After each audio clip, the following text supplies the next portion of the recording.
Hello and welcome to the video on disjoint events.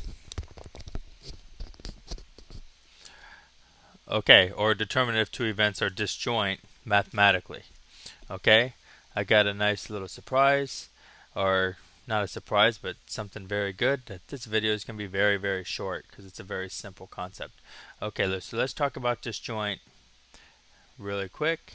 If two events are disjoint, they do not overlap. There's no overlap. Okay, so they have no outcomes in common. So to prove that two events are um, disjoint, we just have to show that there's a probability, okay, of both happening at the same time. Because this is what you have to do. If A and B are disjoint, then the probability that A happens and B happens at the same time is 0. See? See that little thing? There's no overlap. So the probability of it happening are 0.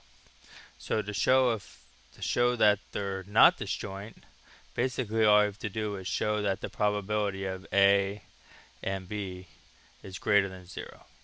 If you could show that, this implies A and B are not disjoint. A and B are not disjoint. Okay, so let's look on this case. I mean, you could probably see it right away. So basically, are living on campus and having a meal plan disjoint events?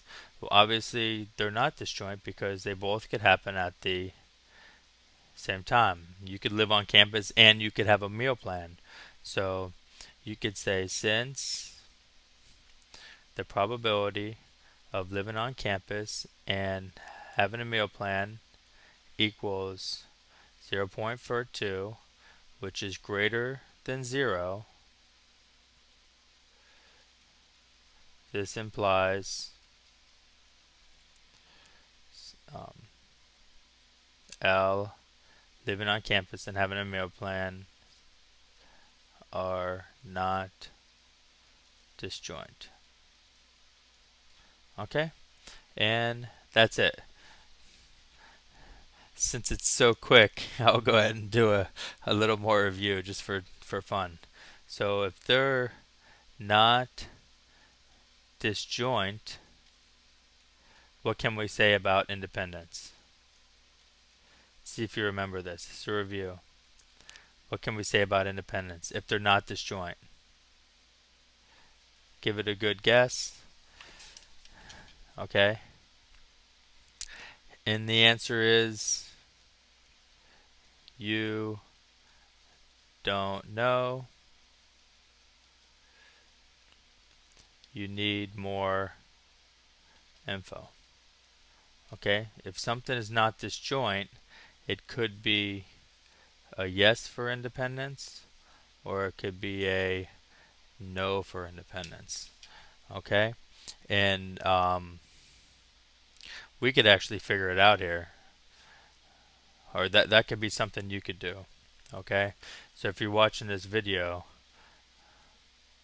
and you're in my class, I'll take this as extra credit. I just did 2 full videos on it. You could take this information right here and tell me if L and M are independent.